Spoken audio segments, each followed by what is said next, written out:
Tonnerre d'applaudissements.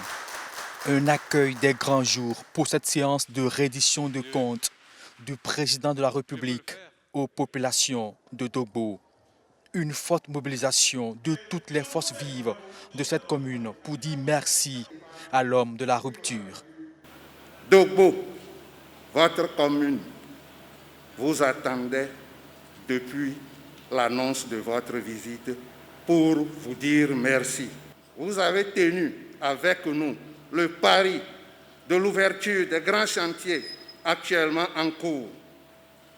Le programme d'action initié par votre gouvernement depuis 2016 a impacté positivement notre commune à travers plusieurs travaux. La liste des acquis n'est pas exhaustive. Une longue liste de réalisations menées ces 4 dernières années. La construction du stade omnisport de Dogbo, d'une capacité de 3000 places au standing moderne, pouvant nous permettre d'accueillir bientôt des compétitions sportives de haut niveau. L'aménagement et le bitumage en cours de la route Lokosa DV à Plaoué frontière Togo. Ce grand chantier a l'avantage de désenclaver la partie ouest de notre commune, une zone de forte production agricole. La réalisation des travaux d'assainissement et de pavage de certaines rues dans la zone agglomérée de Dogbo Centre. Dans le domaine de l'éducation, la commune de Dogbo a été également impactée par le programme des cantines scolaires.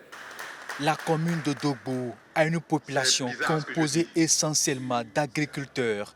Une commune rurale qui réclame l'aménagement d'autres acteurs et pistes rurales et aussi la réhabilitation de ces sites touristiques. Je vous prie d'accorder un regard bienveillant à la mise en valeur du site paléométallurgique et touristique de Goundouji, emblématique site dit les hommes à queue de Dogbo. Aucun point ne sera occulté par le président de la République pour ce bilan de mandat. Une reddition faite au cas par cas pour mettre son auditoire les populations de Dogbo au parfum des réalisations du PAG, la feuille de route pour bâtir une nation prospère. Il y a 5 ans, j'ai eu l'impression que ce mandat à venir devrait être le mandat de la rupture avec cette conception de fatalité. Je l'ai annoncé, je l'ai promis ici et là. J'y croyais, moi, fermement. Mais combien ont cru à mes propos il y a 5 ans? Combien? Presque personne, je suis certain. Les Béninois votent pour les uns et les autres par dépit, sans croire à grand-chose. Mais cet espoir qui s'est enfui année après année en nous, pour une fois, est-ce que durant ces 5 années que nous passons ensemble, après mon cri de cœur, que nous sommes capables de sortir de la misère, est-ce que les 5 ans que nous avons passés ensemble donnent l'impression que les choses ont commencé par bouger? Plus de fatalité en matière d'action de développement du Bénin. Nous avons toute la potentialité, l'énergie nécessaire pour hisser la nation au rang des pays émergents, lance Patrice Talon. Le rythme auquel, la vitesse à laquelle la route avance, laisse désormais espérer que le développement vient, puisqu'on dit le développement n'a qu'un seul chemin, c'est la route.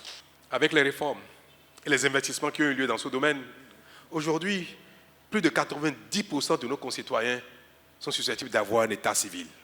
Pour peu maintenant qu'ils veuillent faire le déplacement pour aller retirer le acte de naissance. Ça n'a l'air de rien, mais c'est extraordinaire. Aucun pays d'Afrique, je mesure mes mots, aucun pays d'Afrique n'a un taux d'enregistrement à l'état civil de 90% de ses citoyens.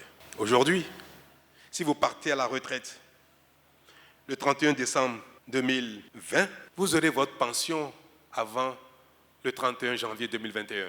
C'est-à-dire, à partir du 20, moins d'1 mois après votre départ à la retraite, vous aurez votre pension. C'est pas rien. Ces choses-là n'ont l'air de rien, mais c'est une révolution dans les services de l'État à nos concitoyens. C'est une transformation extraordinaire. Plus question de faire marche arrière. Une invite du chef de l'État avant de prendre congé des populations de Dogbo dans le département de Koufou.